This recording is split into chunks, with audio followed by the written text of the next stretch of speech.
Hello, now we are back, and I would like to welcome the head of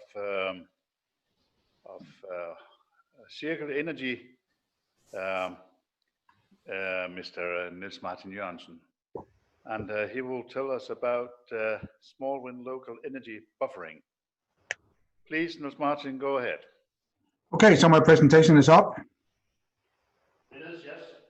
Okay, that's good. Okay, thank you, Morten. It's going to be a short talk because given the fact that we have a few minutes and a lot of ground to cover, I'll see what I can do, and I'll have to take some questions after the presentation or later on. Some of you, oh, hang on, I need to go to the right screen. Some of you may know who we are. We are a sales and installation and service company in small wind in Denmark and northern Germany. We sold more than 500 projects, and we have a large service portfolio of small wind turbines. At least to us, it's large. We are more than 10 years old, and it's a member of a group of engineers and specialists with the electronics and electrical engineering. We provide on-grid and off-grid solutions, and we also started looking into hybrid solutions. I'll get to that a bit later on. And the kind of sales that we're trying to conduct within small wind and storage and also photovoltaic systems is return of investment oriented. So we want to work in a non-subsidized market. So that's where we are at. I know this is a slide I like to show during presentations. I showed it also at the second conference at Folkecenter back in October. But energy is governed by big politics and big corporate. That's the way it is. No matter what we try to do in small wind, it's not big. But if it's big enough for us, it's fine, and for the customers. If we look at the energy charts, even big renewable is still inferior, so minor to big fossil fuels. And by the way, big renewable is not always so eco-friendly after all. So it's a very complex picture that we're moving in, but we're kind of moving at the bottom of the screen. The problem with subsidies, although they could be nice to start an industry, the problem with subsidies from the government or others is that it leads to political dependence, and political dependency leads to a commercial uncertainty because politics can be changed pretty much overnight, and we have seen that in pretty much all markets a number of times. And I still claim that the only political influence that we need in our industry is higher carbon taxes and a green determination. If we can get that, it would be sweet. Then we will fix the rest, because we have or can develop the technologies, the products, and the solutions. And one of the elements of the technological solution would be energy storage. So that's what we will be talking about. Our slide also, energy can be buffered or stored or preserved or saved for later on in a number of ways, be that thermal pressure, chemical storage, phase change, flywheel storage, that's mechanical. We can generate hydrogen and burn it later on in fuel cells. We can charge batteries. We can do it in a number of ways.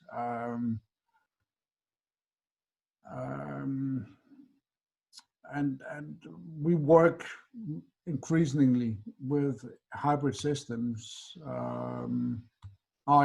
This slide first. Who are we up against? We see four main segments of implementation of energy storage or energy buffering. We have got big infrastructure, which is like big energy. That's on a national level, maybe even supranational level. But we have no place in that segment, at least in our company. Then we got local infrastructure, municipal energy companies and local industry. Individual and small commercial is this third segment, and autonomy.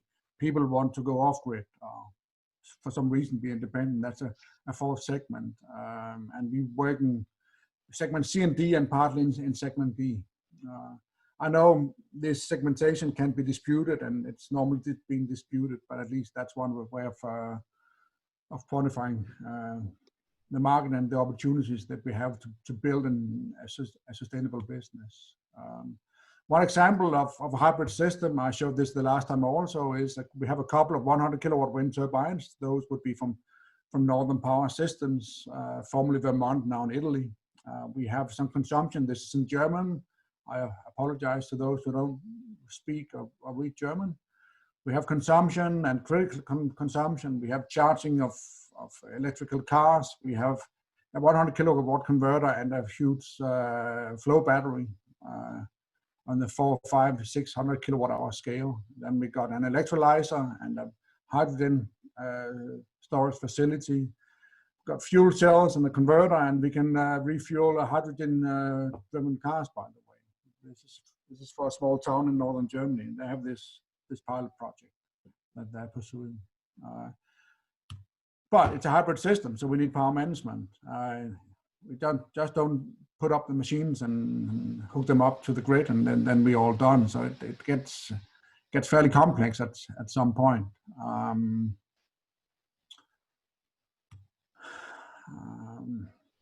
Cutting to the chase.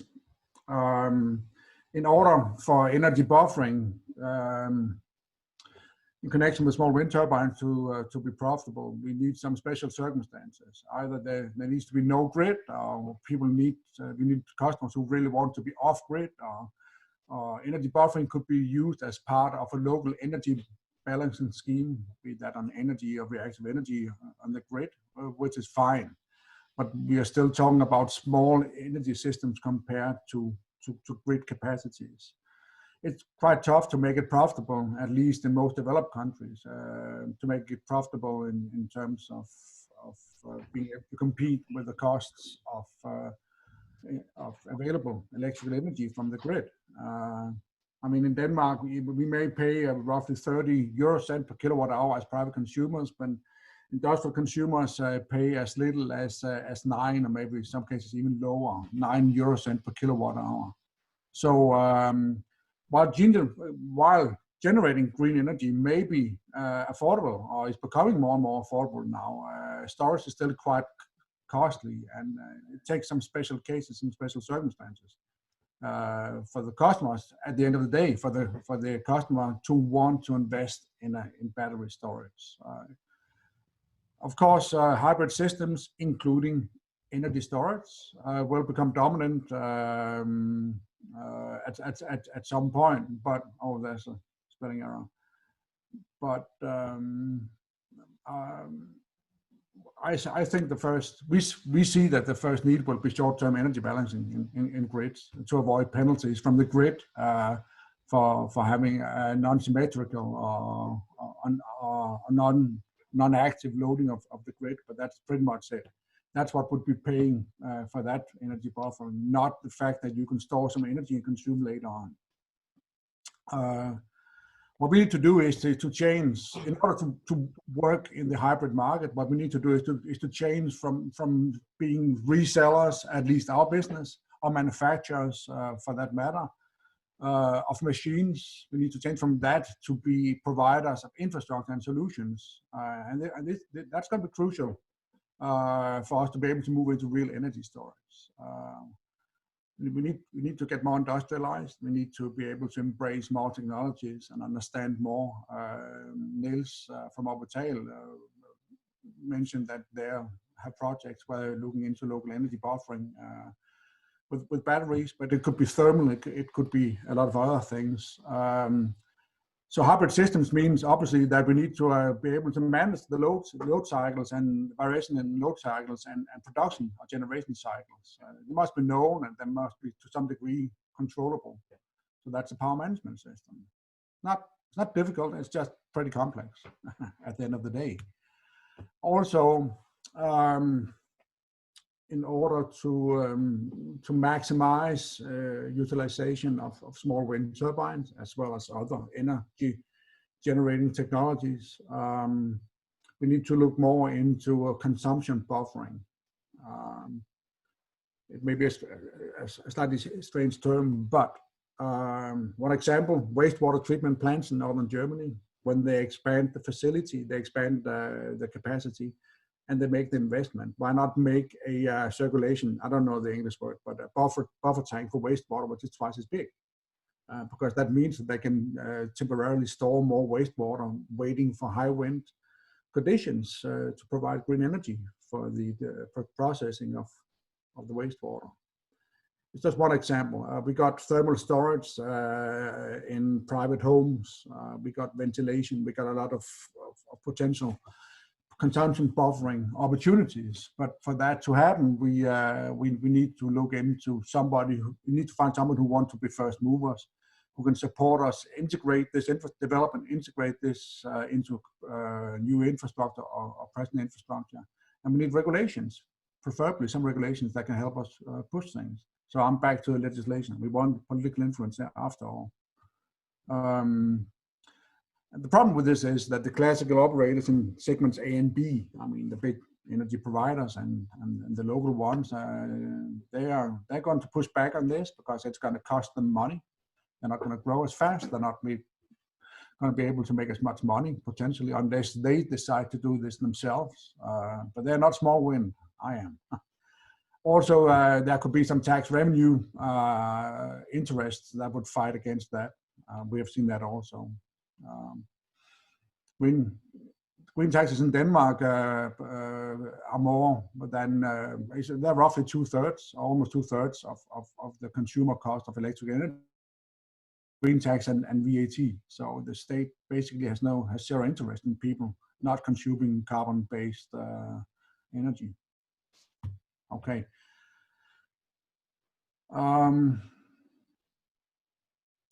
Going hybrid, including having energy storage, could support future energy infrastructure changes. And we really need to embrace that the opportunity of going broad and going deep, but also having the guts and the money, the fund to go a long time in this. Because when we're talking about infrastructure, we're not talking about the next subsidized program somewhere. We're not talking about sprints. We're talking about 5, 10, 15 years of patience and courage if we're gonna make this happen. There are some beautiful, technically beautiful solutions out there. We got the flow batteries from Visblue. We got machines from Northern Power. We got the Gaia machine, good old Gaia machine, which they can all generate energy fairly efficiently. But we need to have things paired up and somebody to believe in this. What we have some nice examples also of people providing hybrid systems and local energy buffering for many years. I'm not sure Mike Berge is online now. He will be later on. I saw the program, but Berge has been providing machines for off-grid, isolated off-grid locations all over the US, at least in parts of the US and other places for decades. But the return of investment has been driven by other factors than simply saving of money on purchase on fossil fuel-based energy.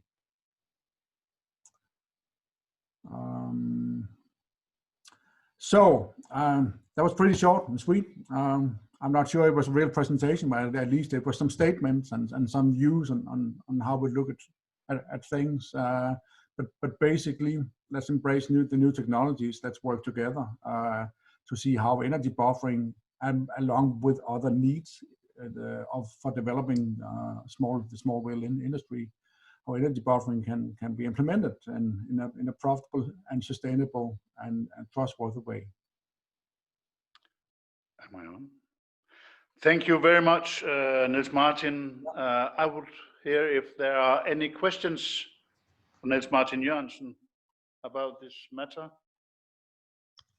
Yeah, I have one question.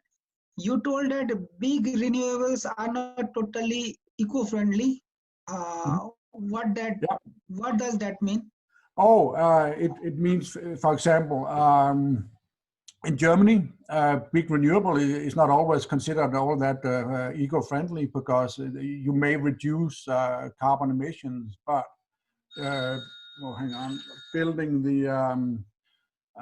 building the sites, erecting the turbines, being aware of wildlife impacts and other things, kind of dents green energy. We work with small wind turbines in Germany, and we fight that a lot. Not fight, we have to deal with that a lot.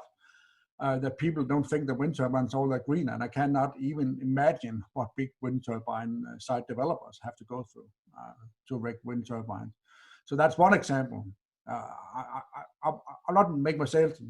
not trying to make myself the judge of how green or non-eco-friendly they actually are, but that's the image. So there's some pushback from the community and politically and from the administrations also. That's one example. Another example is, for example, hydropower, big hydropower, which has been built for more than a century all over the world. Not that great for the local environment, because it has a huge impact on the local environment. That means wildlife, landscape, and also the livelihood of the local population. And I know in the US they have a program, might be halted now, who knows, but they had a program that was started under President Obama to dial back on big hydro, simply to decommission big hydropower plants at the end of their service life. Instead of refurbishing and upgrading them, they will start decommissioning them, and for the benefit of the environment and local nature. And may I have an extra comment here also on the subject of potential danger of large wind energy? Please. So if we look at it as each action has an equal and opposite reaction, when we're taking so much energy from the ecosystem, from the atmosphere, you will always have potential subverse effects. For example, there was a study conducted by MIT, a simulation where they simulated what would happen if all of the land mass on the planet Earth was fitted with large wind turbines. And they ran the simulation for 60 years. And what they found is they had the same adverse effects of global warming, rise in temperature, and change in large-scale precipitation that you would get from fossil fuels. Now, of course, it would be impossible to install so many wind turbines, but this study was just done to show that even wind turbines, if not used properly, can have an adverse effect. If anyone is interested, I can send you the reference data for this study and several others which show similar results. Thank you very much, Nisar. Then there's a question from Brooke Spreen. Mm-hmm. Hi, yeah, so thanks, super interesting presentation. It's especially cool to hear from someone who's doing these installations.